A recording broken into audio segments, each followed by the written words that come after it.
Assalamualaikum warahmatullahi wabarakatuh. Hai teman-teman, gimana nih kabarnya? Semoga dalam keadaan sehat. Amin ya Allah ya robbal alamin. Jadi hari ini aku mau sharing gimana caranya mengatur keuangan atau gaji yang tidak menentu dengan adanya tanggungan kewajiban atau hutang. Sebelumnya aku mau ucapkan terima kasih banyak untuk teman-teman yang udah klik videonya untuk mensupport channel aku. Semoga kebaikan kalian Allah balas dengan kebaikan pula ya. Amin. Alhamdulillah wa syukurillah ya teman-teman, bisa sharing lagi mengenai budgeting. Dan untuk gaji atau penghasilan yang tidak menentu di sini jumlahnya, pemasukannya itu pasti berbeda-beda ya. Ada yang harian, ada pula yang mingguan, dan ada juga yang bulanan.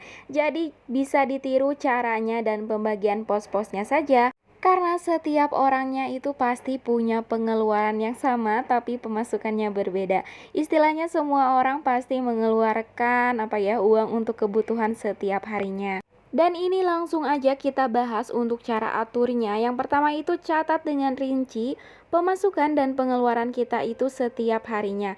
Di antaranya ada kebutuhan seperti buat beras, terus belanja sayur, pokoknya meliputi sembako, kebutuhan sehari-hari.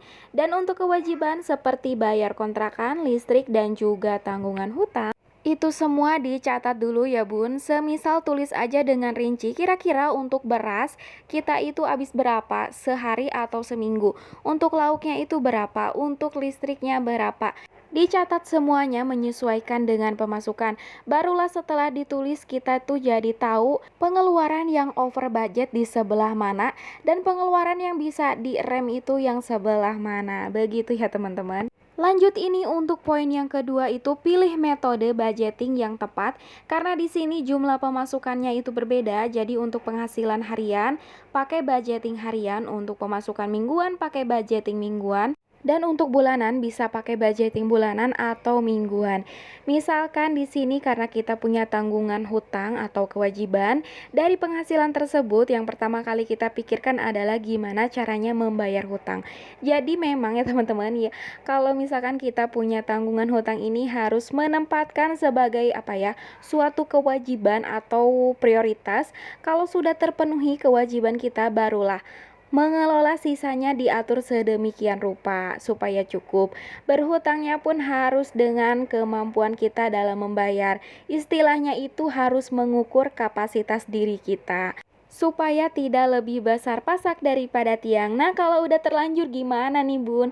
Ya dijalanin aja ya bun. Kita niatkan, fokuskan untuk membayar hutang dulu supaya cepat lunas atau selesai. Gak apa-apa, istilahnya itu hidup prihatin dulu, makan sederhana dulu. Insya Allah kalau hutangnya kita udah lunas, kita bakal ngerasa lega, ngerasa enteng, ngerasa ngemplong. Dan pastinya ada pembelajaran dari ujian yang udah kita lewati. Ini pastinya banyak hikmah ya, mengajarkan sabar untuk hidup seadanya, mengajarkan lapang untuk menerima keadaan, dan pastinya mengajarkan kita untuk syukur dengan hal yang sudah dimiliki. Karena ukuran bahagia kita untuk bersyukur itu adalah dari diri kita sendiri, bukan dari orang lain. Nah ini aku mau bikin tabelnya dulu. Jadi biasanya untuk bikin budgeting per hari, per minggu, atau per bulan kita membutuhkan pos-pos masing-masing.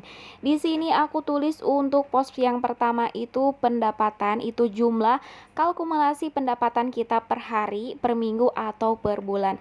Lanjut untuk yang kolom kedua, di sini tulisannya itu kebutuhan, meliputi kebutuhan kita sehari-hari, sembako, beras, terus listrik, pokoknya semuanya dari situ. Untuk kolom yang ketiga isinya itu kewajiban kayak bayar kontrakan atau semisal kita punya tanggungan hutang, kita bisa isi dari tabel tersebut. Lanjut untuk yang kolom keempat itu adalah dana darurat, untuk kolom kelima itu tabungan. Di sini menyesuaikan aja. Kalau misalkan ada sisa kita nabung, kalau enggak apa-apa. Yang penting kita udah bisa jalan sampai sebulan, seminggu itu udah bersyukur banget ya teman-teman.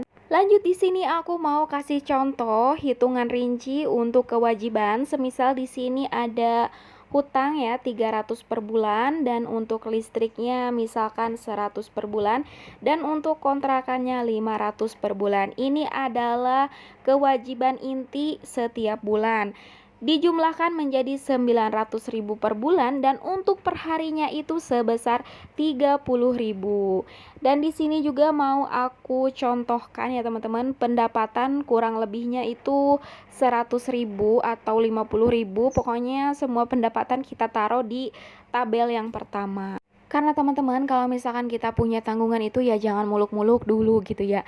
Nanti kalau misalkan keuangan kita udah normal, istilahnya udah bisa bernapas lega, boleh ya teman-teman beli benda atau beli barang sesuai dengan kebutuhan, sesuai dengan keinginan kita. Dan ini untuk contoh penghasilan 100.000 per hari atau 70.000 per hari atau 50.000 per hari ya teman-teman.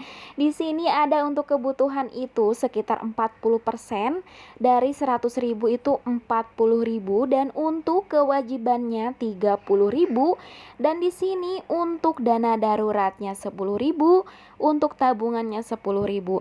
Nah, ini sisanya itu hiburan kayak untuk jajan anak atau kita mau jajan, di sini ada sisa 10.000. Kalau misalkan nggak ada sisa, berarti kita harus mentingin dulu nih kebutuhan kita. Dari yang pokok itu pasti kebutuhan dan kewajiban. Barulah kita bisa memikirkan untuk jajan gitu ya teman-teman.